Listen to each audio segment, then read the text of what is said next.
If your dad stops you from eating too much candy as a kid, you will think he's punishing you, but as you grow, you'll see he was helping you instead. Y'all aren't gonna believe what this is in response to.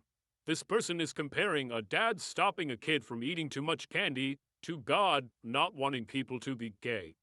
Yeah. Never mind the fact that the Bible doesn't condemn being gay. Leviticus chapter 18 verse 22 says, "You shall not lie with a male as with a woman.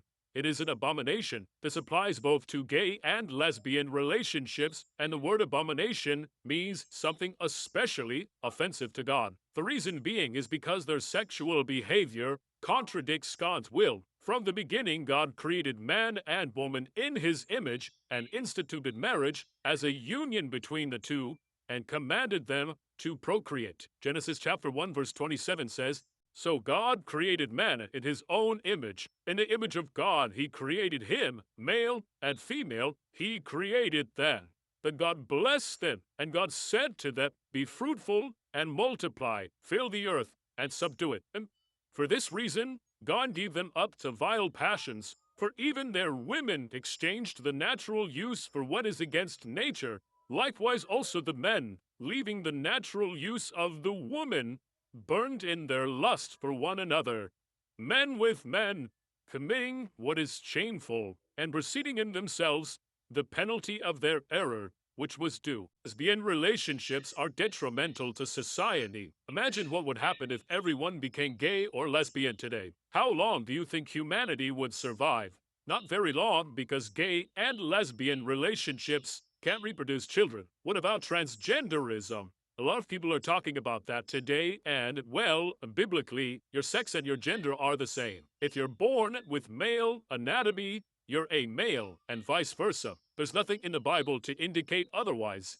Biology confirms this. Female DNA typically has 2 X chromosomes, while male DNA typically has 1 X and 1 Y chromosome. No matter how much makeup you put on or how many surgeries you get, you can't change that. So you are always biologically the gender that you were born. Not to mention transgenders dress as the opposite sex, which the Bible condemns. Deuteronomy chapter 22 verse 5 says, "A woman shall not wear anything that pertains to a man, nor shall a man put on a woman's garment. For all who do so are an abomination to the Lord your God." Not to mention some transgender people get involved in same-sex relationships, which leads to a whole host of other problems, like I described earlier. In addition, LGBT plus people suffer higher rates of mental disorders, including depression, anxiety, and suicidal thoughts. And this tend to be a result of the prejudice and discrimination they face, along with the fear and stress of concealing their identity. One more thing I'd like to talk about is pride marches. You can expect to see a lot of those this month. How should Christians react?